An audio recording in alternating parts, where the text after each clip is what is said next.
समाजामध्ये काही असे व्यक्तिमत्व असतात जे आपल्या कर्तृत्वाने, आपल्या जिद्दीने, आपल्या परिश्रमाने समाजावर एक वेगळी छाप सोडत असतात. अशातलेच एक आहे संतोष पवार. संतोष पवार हे व्यवसायाने उद्योगपती असले तरी आपल्या मार्ग फाउंडेशनच्या माध्यमातून त्यांनी अनेक सामाजिक कार्यक्रम घेत असतात.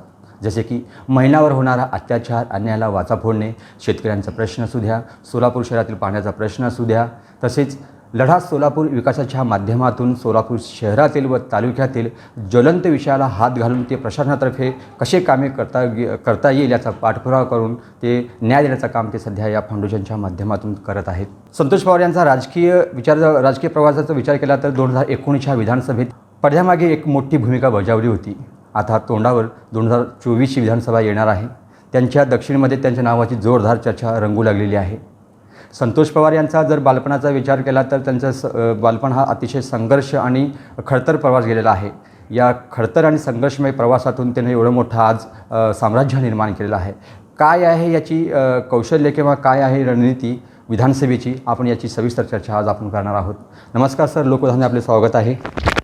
थँक्यू सर, पहिला तर प्रश्न आम्हाला श्रोतांना आवडेल की आपलं बालपणाविषयी कसं गेला बालपण, थोडक्यात आम्हाला प्रेक्षकांना सांगावं. बालपण हा सगळ्यांचा सेमच असतो. माझा फक्त तांड्यात गेलेला आहे. तांडा मद्रेच्या पुढे असलेला एक छोटंसं आनंदनगर गाव, तिथं आमचं तांडा आहे. ते आमच्या आजोबांनी वसवलेलं आहे.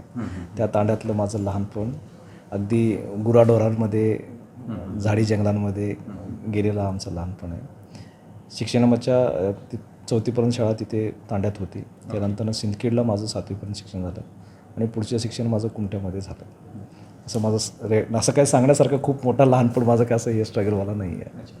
सर, हे आपण या क्षेत्रामध्ये आलात काय प्लॅन होता की अचानक, म्हणजे काय हा व्यवसाय करायचा होता की दुसरं काही बनायचं होतं? म्हणजे व्यवसाय म्हणजे कळलं नाही, म्हणजे आपल्या उद्योग क्षेत्रामध्ये यायचं हां. होतं असं नाही आहे की हे बंजारा समाजाचं एक स्पेशल स्किल आहे. बंजारा समाजात खूप कमी प्रमाणात लोक नोकऱ्या करतात.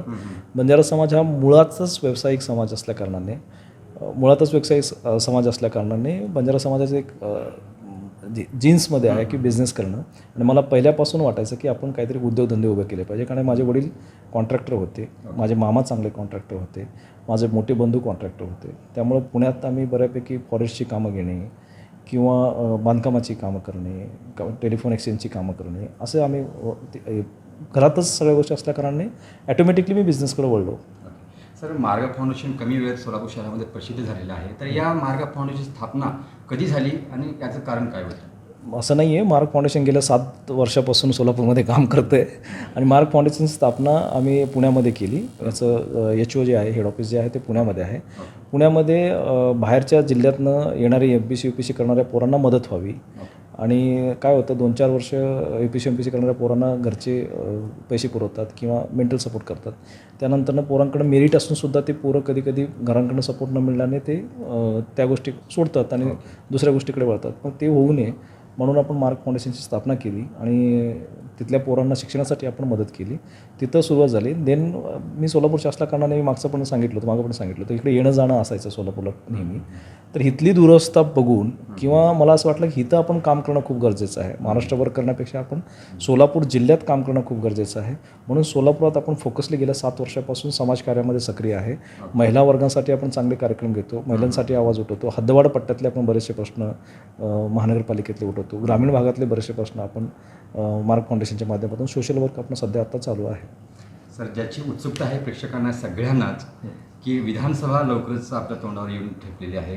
दक्षिणमध्ये आपल्या नावाची चर्चा रंगू लागलेली आहे. तर आपलं काय प्लॅन आहे, कसे या विधानसभेकडे आपण बघताय? आपण खुद स्वतः उमेदवारी म्हणून जोरदार चर्चा चालू आहे दक्षिणमध्ये. ॲक्च्युली काय झालं आहे की गेल्या 7-8 वर्षात काम करत असताना मार्ग फाउंडेशनच्या माध्यमातून आम्ही पदरच्या बऱ्याच गोष्टी खर्च करून केलेल्या आहेत. त्याला एक लिमिटेशन्स असतात. आणि मला एक गोष्ट लक्षात आली की इथे ग्रामीण भागातले आणि शहरातले बरेच प्रश्न आहेत जे आपण कितीही सोशल वर्क केलं तर त्यातनं सुटण्यासारखे नाही आहेत. मग काय तर आपल्यातलाच कोणीतरी एखादा प्रतिनिधी म्हणून महानगरपालिकेमध्ये, पंचायत समितीमध्ये, जिल्हा परिषदेमध्ये बसलं पाहिजे. ह्या माध्यमातून आपण मार्ग फाउंडेशनच्या हिशोबात आपण थोडंसं त्याला पॉलिटिकल टच द्यायचा प्रयत्न करतो आहे आणि सुरुवात माझ्यापासून करावी म्हणून आपण विधानसभेसाठी आपण थोडंसं प्रयत्न करतो आहे. लेट्स सी आता पुढं काय होईल ते बघूया. कोणत्या पक्षातून होणार सर आपली? माझी भूमिका स्पष्ट असते, जो तिकीट देईल तो माझा पक्ष.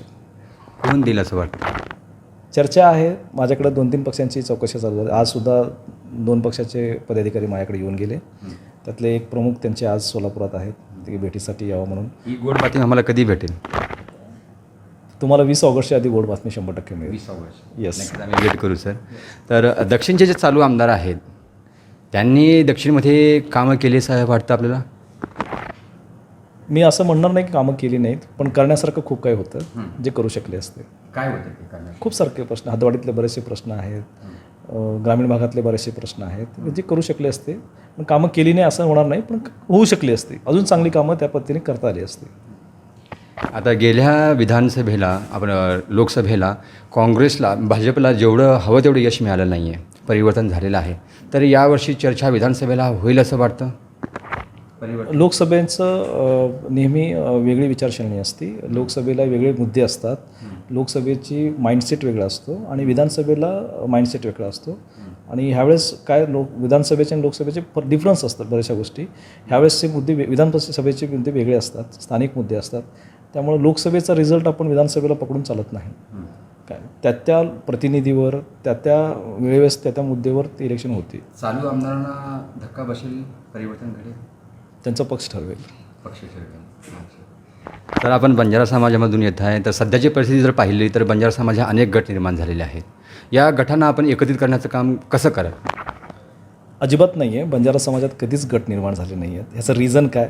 बंजारा समाज हा नेहमी तांडा संस्कृतीमध्ये असणारा समाज आहे. तो तांड्यात असतो आणि आमच्यात एक न्याय प्रणाली आहे, त्याच्यामध्ये नायक, कारभारी, डाव, साणी असतात. काही स्थानिक पुढाऱ्यांचं असेल ते इग्नोर करत नाही आहे मी, पण बंजारा समाज हा नेहमी एकजूट राहिलेला आहे आणि ह्याचं सगळ्यांना अनुभव आहे. काय आत्ताच्या घडीला देशाच्या पंतप्रधानांनासुद्धा बंजारा समाजाची दखल घ्यावी लागते, कारण लोकसभेच्या आधी पहिली सभा गुलबर्ग्यामध्येही बंजारा समाजाची झाली होती. प्रथमतः आपण जर आमदार झालात तर असा कोणता प्रश्न आहे की सोलापूरचा तुम्ही तो सोडवाल प्रथमतः? त्यासाठी मला आमदार व्हायची गरज नाही आहे. सोलापूरचे प्रश्न सोडण्यासाठी आमदारच व्हावं लागतं असं नाही आहे. तुम्हाला चांगलं माहिती आहे, कित्येक वर्षापासून मी सोलापूरचे प्रश्न सोडवण्याचा प्रयत्न करतो आहे. त्यासाठी आमदार होण्याची काही गरज नाही आहे. पण एक संविधानिक पद असल्या की चांगल्या गोष्टी होतील. स्पेसिफिक माझ्या डोक्यात दक्षिण सोलापूरच्या जे देगाव कालव्याचा प्रश्न आहे, जो मे बी आता वाटते की होईल, ते जोडण्याचं माझं प्राधान्य राहील. दक्षिण सोलापूरमध्ये ॲटलिस्ट 2 भागामध्ये स्मॉल केअर इंडस्ट्री उभारल्या पाहिजे, ते माझ्या डोक्यात आहे. एक भंडारकोंटे मंद्रुपच्या पट्ट्यामध्ये आणि दुसरी होडगी आणि ह्या परिसरामध्ये. ते माझ्या फोकस ते आहे की स्मॉल केअर इंडस्ट्री उभारायला पाहिजे. आणि सगळ्यात जास्त काम जर मला करायचं असेल तर मी हद्दवाढ पट्ट्यात करेन. खूप वेगळी परिस्थिती हद्दवाढ पट्ट्यातली आहे आणि खूप वेगळ्या लेवलला ह्या लोकांना मदत करणे गरजेचं आहे. सोसायटीचे प्रश्न आहेत, काही घरांचे टॅक्सेसेस वसूल केले जातात, त्यांच्या नोंदी नाही आहेत. काही घरांच्या नोंदी असूनसुद्धा त्यांना वेळेवर पाणी आणि प्रॉपर रस्ते नाही आहेत. काही गटारीची प्रश्न आहेत. खूप साऱ्या गोष्टी हद्दवाढ पट्ट्यातल्या आहेत. हे आमदार बनवूनच करता येईल ना? त्याच्या असं काही नाही आहे. आवाज उठल्यानंतर सगळ्या गोष्टी करता येतात.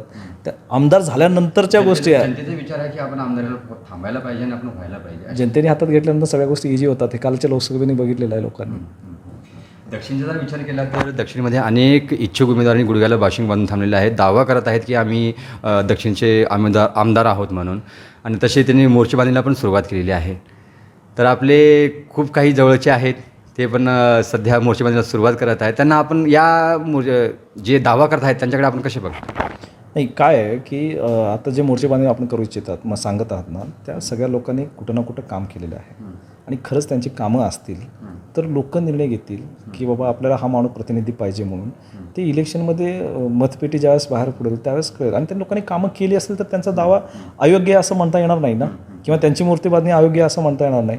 लोकशाही आहे, प्रत्येकाने प्रयत्न केले पाहिजे. आणि माझं स्टेटमेंट असतं, तुम्हाला वाटलं ना तर लढायला शिका. आणि इलेक्शनमध्ये असं काही नाही आहे की त्याने प्रत्येकाने आमदार, इथं एकच आमदार होणार आहे कोणीतरी.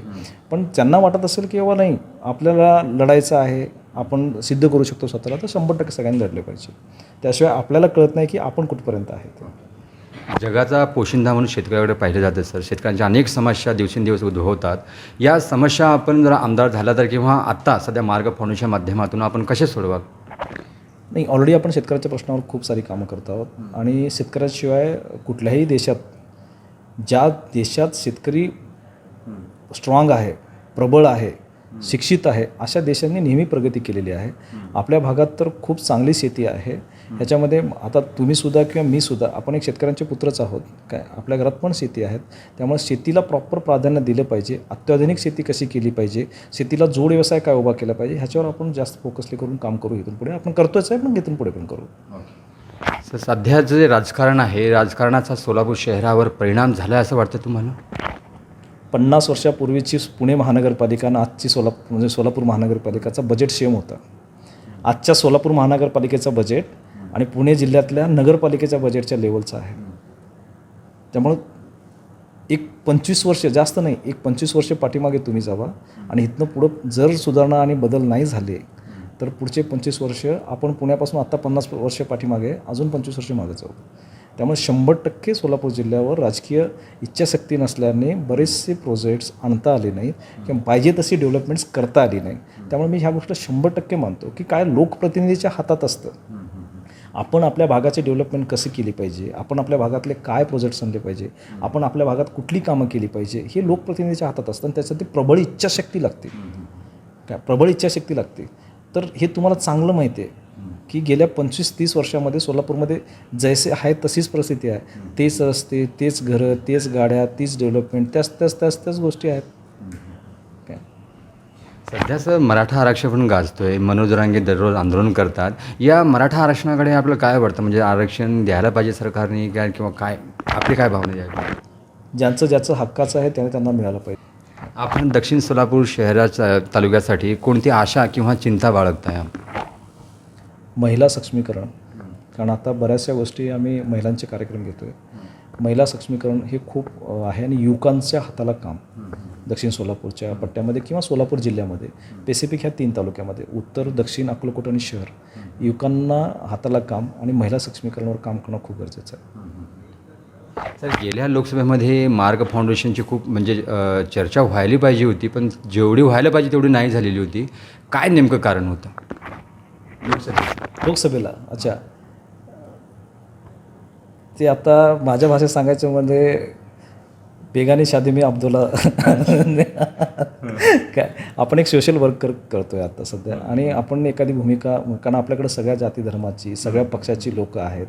मग विनाकारण कशाला आपण हे नको, म्हणून आपण एक तटस्थ भूमिका त्यावेळेस घेतली आणि आपण कार्यकर्त्यांना सरळ सांगितलं, आपल्या मित्रांना सांगितलं, जे सहकारी आपल्यावर काम करतात त्यांना सांगितलं की तुम्हाला जे योग्य वाटते ते तुम्ही भूमिका घ्या. त्याच्यामुळे आपण तटस्थ राहिलो. आपल्या जीवनात सर्वात मोठी कामगिरी आपण कोणती मानतो? जी झालेली का? नाही, आत्ता पण झालेली आपलं जे वाटतं की माझी सर्वात मोठी माझी कामगिरी आहे.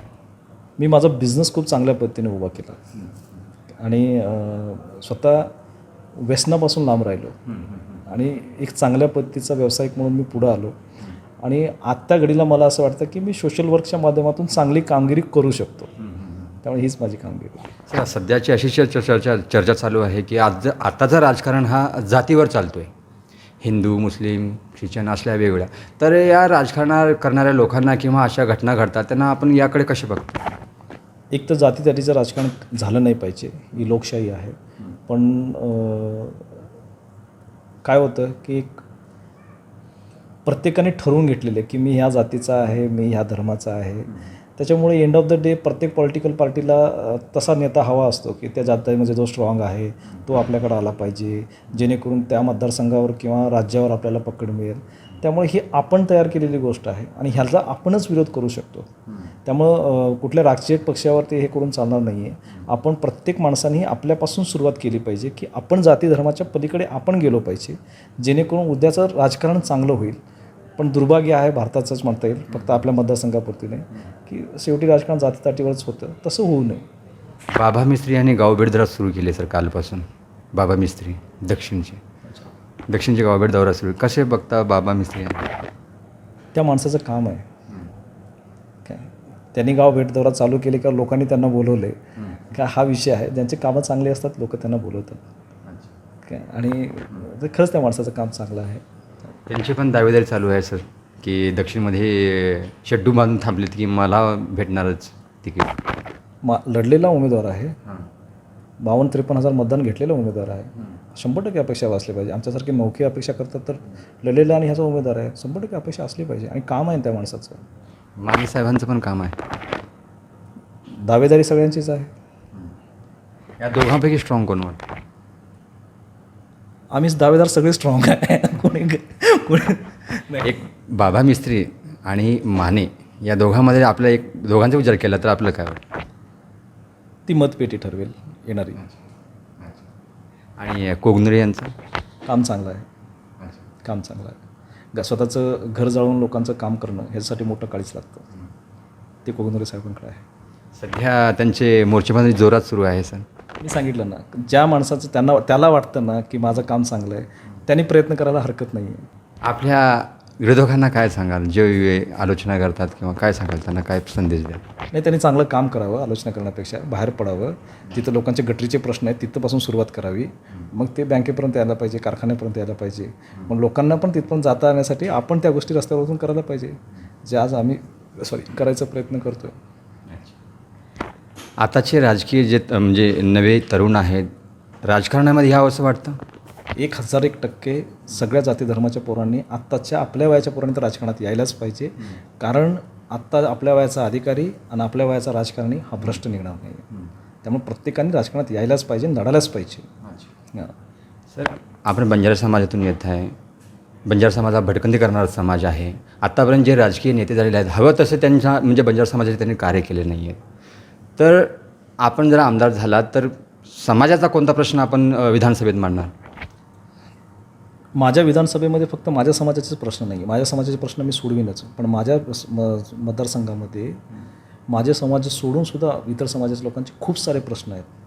आणि ते जेवढ्या लेवलला मला सोडवता येईल कायद्याच्या चौकटीत राहून आणि कायद्याच्या चौकटीच्या बाहेर जाऊन ते मी 100% सोडवेन. काय सांगाल सर नवा युवकांना किंवा आपल्या कार्यकर्त्यांना काय संदेश द्याल आपण इथे? समाजकार्यामध्ये सगळ्यांनी सक्रिय राहिलं पाहिजे. आपलं घरदार सांभाळून राजकारण केलं पाहिजे. काय चांगली नोकरी व्यवसाय केलं पाहिजे. आपल्या घरच्यांना सांभाळलं पाहिजे आणि आपला शहर आणि आपला मोहल्ला हे नेहमी स्वच्छ आणि क्लीन आपल्या हातात ठेवलं पाहिजे. विधानसभेची तयारी काय? जे सोबत आहेत ते आहेच आहे, जे सोबत नाहीत ते बी आपल्यासोबत आहे, ते मदत करतीलच आपल्याला. धन्यवाद सर. पुढील वाटचाल आपल्याला शुभेच्छा. खूप खूप. हे होते संतोष पवार मार्ग फाउंडेशनचे, जे कमी वेळेत अगदी सोलापूर शहरासह पुणे महाराष्ट्रभर त्यांचे मार्ग फाउंडेशन ही संस्था कार्य करत आहे. आणि येणाऱ्या 2024च्या विधानसभेत त्यांच्या नावाची दक्षिणमध्ये जोरदार चर्चा रंगू लागलेली आहे. सरांनी लगेच सांगितलं आहे, तारीख पण डिक्लेअर करणार आहे की आम्ही कधी एकदा ती कोणत्या पक्षातून आम्ही उमेदवारी घेऊ हे लवकरच आपल्याला ऐकण्यास मिळणार आहे. पाहत रहा लोकप्रधान न्यूज सोलापूर.